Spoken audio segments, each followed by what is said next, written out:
There's a quiet fear that creeps in for a lot of people as retirement gets closer. It does not always announce itself loudly. Sometimes it shows up as a simple question. Did I do enough? Did I save enough? Did I wait long enough? And underneath all of that is an even deeper fear. If I stop working now, will I regret it later? That fear is real. I never want to dismiss it. But I do want to challenge the way it quietly controls so many decisions. Because a lot of people are not really asking whether they can retire. They are asking whether they can retire without ever feeling uncertain again. And that is a very different standard.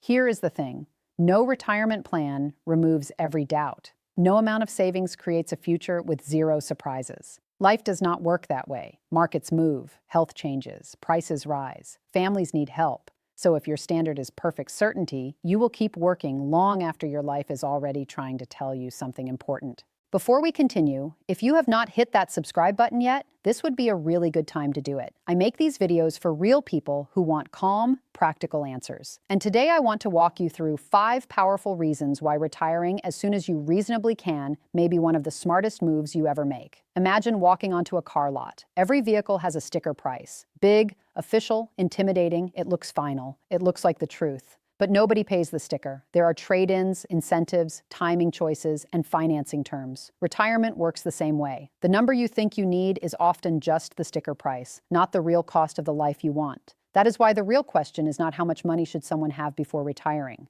It is how much life you are giving up to chase a number that may not even belong to you. That is the question most people never ask. And once you ask it honestly, the whole conversation starts to change.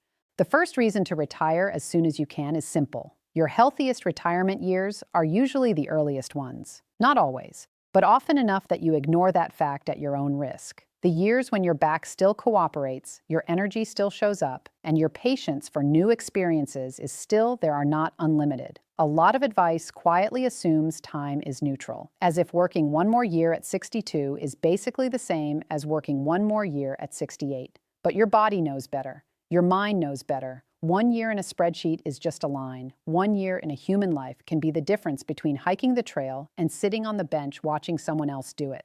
Now listen, I am not saying every person should run out the door the moment they feel tired. I am saying that time has value beyond money, and that value is usually highest before your options start shrinking. The freedom to travel, to fix up the house, to see your grandkids, to simply wake up slowly and own your morning has a season. And if you delay too long, some of that season quietly slips past you. Not dramatically, not all at once. It just goes. One more year becomes another. One last bonus becomes one more market recovery. One final promotion becomes one more obligation. Then one day, you look up and realize the life you planned to enjoy kept getting postponed by a plan that never felt complete. This is especially true when people talk about Social Security. You hear that waiting until 70 gives you the highest monthly check. And yes, that is true. But bigger is not always better. Bigger later is only better if later still gives you the life you wanted. If claiming at 62 lets you leave a job that is draining your health, that matters. If waiting until 67 strengthens your long-term income, and you can do it without sacrificing too much, that matters too. If delaying until 70 makes sense because you are protecting a spouse with a higher survivor benefit, then that may be exactly right for you. The question is not, what is the best age? It is, what is the best decision for your life right now? Let that sink in. You are not picking between smart and foolish. You are picking between trade-offs. More money later, more freedom sooner, more guaranteed income, more years outside the job, better spouse protection, less time in the market of your own working life. Once you see the trade-offs clearly, retirement stops feeling like a test and starts feeling like a choice. Let me tell you about 2 people. Patricia is 62. She spent most of her career as a public school teacher. She and her husband live in a small paid-off house on a quiet street. She has about $248,000 in savings, a dependable pension, and a Social Security estimate that does not look impressive, but will cover a meaningful piece of the basics. Ruth is 67. She worked as an accountant for a regional firm and did many things exactly right. She has $961,000 saved between retirement accounts and a brokerage account. She lives in a comfortable city apartment and has no pension. On paper, Ruth looks like the clear winner. Patricia looks like the one who should be nervous. But daily life tells a different story. Patricia knows her monthly bills. She knows what her pension covers. She knows the house is paid off and the car is nearly there. She gardens. She cooks at home. She helps with her grandchildren twice a week. She does not feel wealthy, but she feels calm, and that calm is worth more than people realize. Ruth checks the market before breakfast. She worries about rent increases, healthcare costs, and whether the next downturn will hit just as she starts taking withdrawals. She worries about helping her adult son if he needs it. She worries that she saved a large amount and still does not feel safe. That happens far more than most people expect. It is not about who has more saved. It is about who has more certainty. Patricia looks modest, but her income is holding up the floor beneath her feet. Ruth looks stronger, but more of her plan depends on investments behaving well at exactly the right time. And investments do not care how much discipline you showed during your working years. Here is a question. If you had to choose between more money or more certainty, which would it be? Keep that in your head as we go.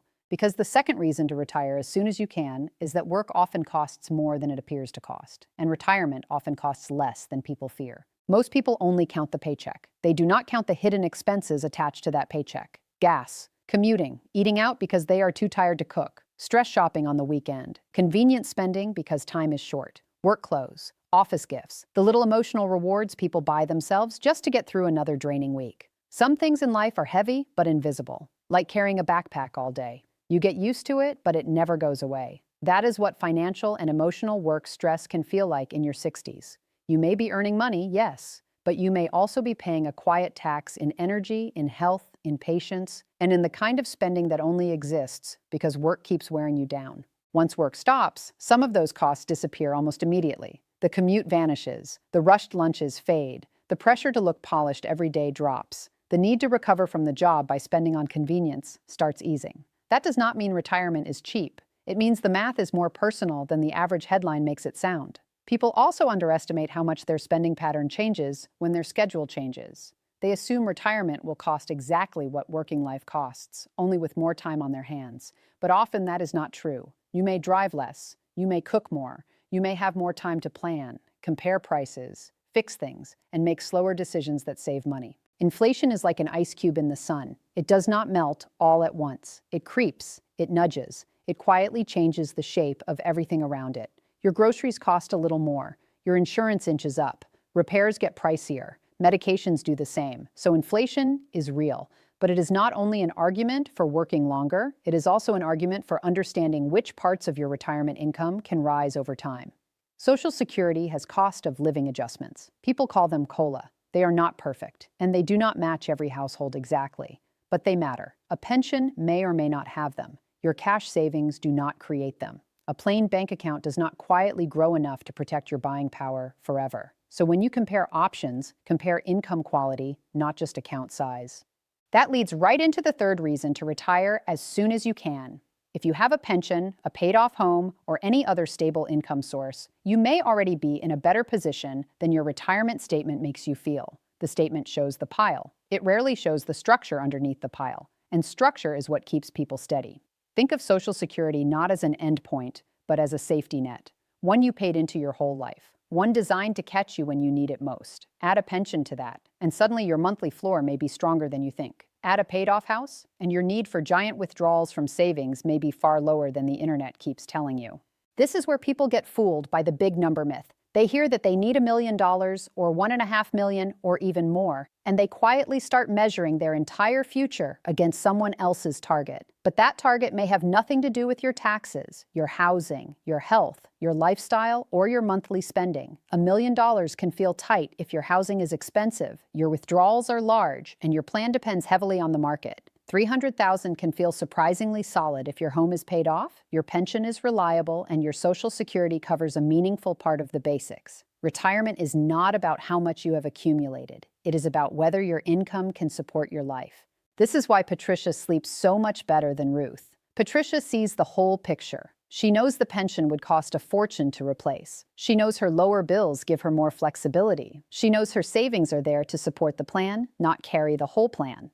Ruth sees the big pile, but feels the pressure of needing that pile to keep doing all the heavy lifting. You may already have what people with millions are searching for. Not luxury, not endless spending. Something more valuable than that. A stable floor, a basic level of certainty. The ability to meet your core expenses with income that keeps arriving, regardless of what the market does next month. That changes how retirement feels in a deep way. Quick question. Have you ever felt guilty about spending money in retirement? A lot of people do, especially when most of their security is sitting in investment accounts. Every withdrawal feels like damage. Every vacation feels like stealing from the future. That emotional weight can quietly ruin the very freedom people worked so hard to create. But when a larger share of your needs is covered by dependable monthly income, spending feels different. The grocery bill is not a threat. The electric bill is not a market timing exercise. Even a simple dinner out can feel easier because it is not coming from a pile that seems to shrink every time you touch it. That emotional relief matters more than people admit. The fourth reason to retire as soon as you can is that waiting has risks too.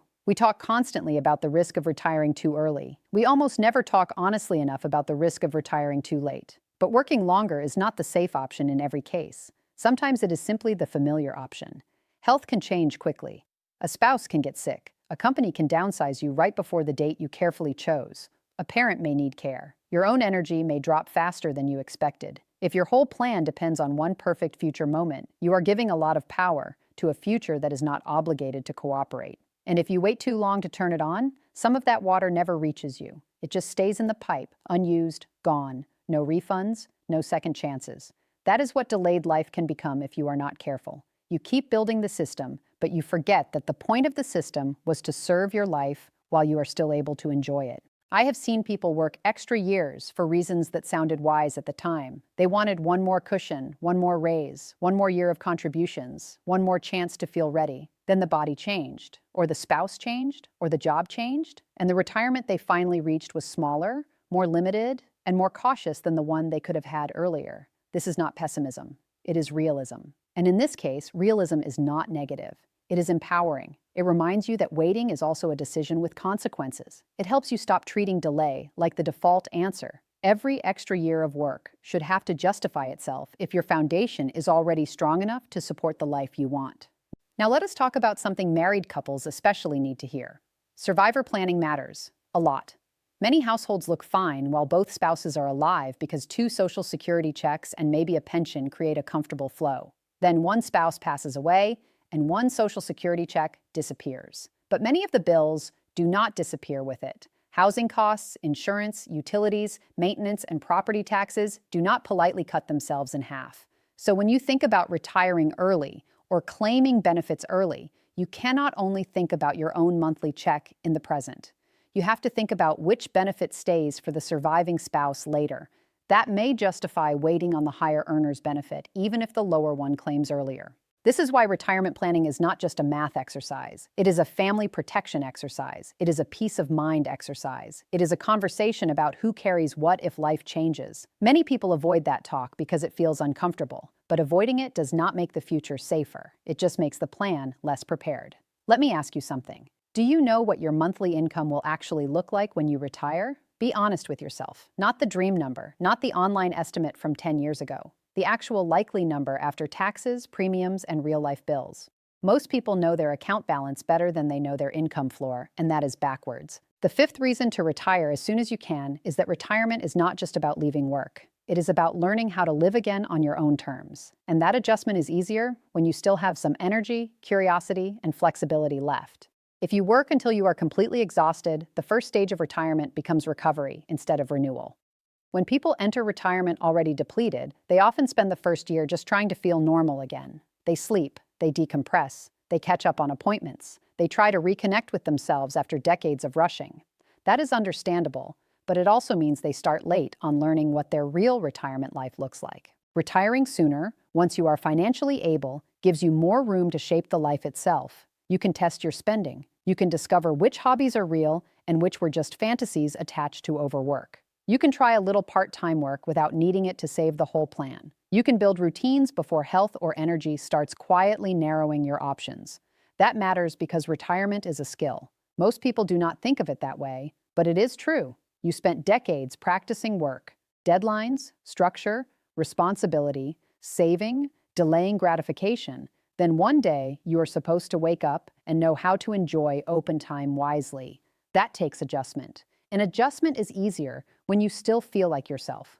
Numbers matter, but how you feel about those numbers matters just as much. And confidence grows when your life gets simpler, clearer, and more intentional. The goal is not just to survive retirement. The goal is to enjoy it, to feel your mornings belong to you, to spend without guilt when the spending fits the plan, to say yes to your life while you still can. Here is something else people discover only after they stop working. A lot of their fear was built on perceived data, not real data. Perceived data is the story in your head. Real data is what your life actually does. Perceived data says retirement will be one endless stream of restaurant meals, airfare, boredom spending, and surprise disasters. Real data is often quieter, simpler, and far more manageable than that. People think they need the same monthly amount forever because that is what they spend while working. But working life has its own weird shape. You are paying for speed, you are paying to save time, you are paying to make a demanding schedule possible. Once the schedule relaxes, some of that spending relaxes too. That is why honest testing matters more than broad national averages. A simple example helps. Someone may think they need $6,500 a month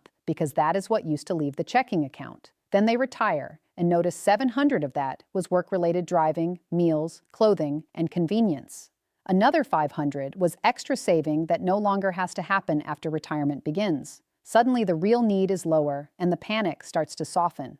Of course, some costs rise too. Healthcare can rise. Home maintenance can surprise you. Helping family can stretch the budget if you are not careful. That is why clarity matters more than wishful thinking. The goal is not to convince yourself retirement is cheap. The goal is to see the shape of your own expenses clearly enough that you stop making decisions based on fog. And there is another benefit to retiring sooner if you are ready. You can make course corrections while the stakes still feel small. If spending runs higher than expected, you can adjust. If you want a little extra income, you can take on part-time work from a position of choice, not desperation. If the market has a rough year, you can tighten things temporarily without feeling like the whole plan is broken. That flexibility is powerful. It is like learning the rhythm of a new house. At first, you do not know which floorboard creaks or which room gets cold in the afternoon. Then you live in it for a while, and the place starts making sense. Retirement works like that. The sooner you step into it, the sooner you stop guessing and start knowing. Let me ask you this. If you could go back 10 years, what would you do differently with your retirement planning? Most people answer that question very quickly. They say they would have started earlier, worried less, learned more, spent less, or paid closer attention to income. But notice something. Almost nobody says they wish they had delayed enjoying life even longer. That tells you something important. Deep down, most people already understand the danger of endless postponement. They know that a retirement plan is supposed to support life, not replace it. They know that chasing a moving target can quietly become a habit. And habits are hard to notice when everyone around you keeps calling that habit responsible. There is also the issue of identity. Many people are not only afraid of losing a paycheck, they are afraid of losing a role. Work has told them who they are for 40 years. It gave structure, status, routine, and proof. So when retirement gets close, the fear is not only financial, it is personal. Who am I when my calendar stops filling up with obligations? That is another reason retiring as soon as you can be healthy. It gives you time to rebuild identity while your confidence is still intact. You can become a grandparent with time, a volunteer, a traveler, a gardener, a helper at church, a neighbor who is finally available, a person who reads in the morning without feeling guilty. Those things are not small. They are the texture of a real life. So what do you do with all of this? First, stop asking the wrong question. The real question is not how big does my pile need to be? It is how much dependable income do I need to support the life I actually want? That shift sounds small, but it changes every decision that follows. It turns retirement from a fantasy target into a practical design problem. Second, calculate your true monthly floor. Add up Social Security at different claiming ages. Add your pension if you have one. Add any realistic part-time income only if you truly expect to earn it. Then compare that floor against your essential expenses, not your emotional guesses. This is where many people discover they are closer than they thought. Third, separate your needs from your wants. Not because wants are bad, they are part of a good life. But your needs tell you how strong the foundation really is. Your wants tell you how much flexibility you have. When those two get mixed together, people either underestimate risk or overestimate how much they need and keep working out of fear. Fourth, stress test the first years of retirement. That is when sequence of returns risk matters most. If the market drops early while you are taking money out, the damage can last longer than people expect. So hold some cash. Keep your withdrawals flexible where possible. Give your plan room to breathe. A strong start matters because it shapes confidence. Fifth, if you are married, plan for one income disappearing. Talk through it clearly. Which check remains? Which bills stay? Which accounts need updating? Which claiming strategy protects the surviving spouse better? Most couples postpone this conversation because it feels heavy. But the relief that comes after having it is real, and that relief is part of retirement security too. And finally, define what enough looks like for your life, not somebody else's. Enough may be smaller than you feared. It may be larger than you hoped. But until you define it, you will keep chasing a moving target. Numbers matter, but how you feel about those numbers matters just as much. Confidence does not come from having more. It comes from understanding more. Think about Patricia and Ruth one more time. One looks behind by internet standards but sleeps well. One looks far ahead by internet standards but still feels anxious. The difference is not intelligence. It is not discipline. It is not who tried harder. The difference is that one plan is built more on dependable income and lower fixed stress, while the other leans harder on uncertainty. There are people with millions who do not feel secure. There are people with modest savings who sleep soundly every night. The difference is understanding. Understanding your income, understanding your expenses, understanding what inflation can do, understanding what your pension is worth, understanding what happens to your spouse if you are gone. That is the difference between stress and peace. So yes, there are very good reasons to retire as soon as you can. Not as soon as you panic. Not as soon as you get bored. As soon as your life is supportable, your income is clear enough, and your time starts looking more valuable than one more year of accumulation. Because once that balance shifts, continuing to delay can cost more than it gives. Retirement is not the end of usefulness. It is not the end of growth. It is not the closing of a door. It is the beginning of a new rhythm, a new pace, and a new relationship with your own time. And if you have done the work to understand your numbers, then you do not have to keep chasing some perfect feeling before you allow yourself to begin. And when you see your plan clearly, fear loses volume, comparison loses power, and your future stops feeling like a verdict and starts becoming a doorway. If this video made you think differently about your retirement, subscribe. The next one goes even deeper.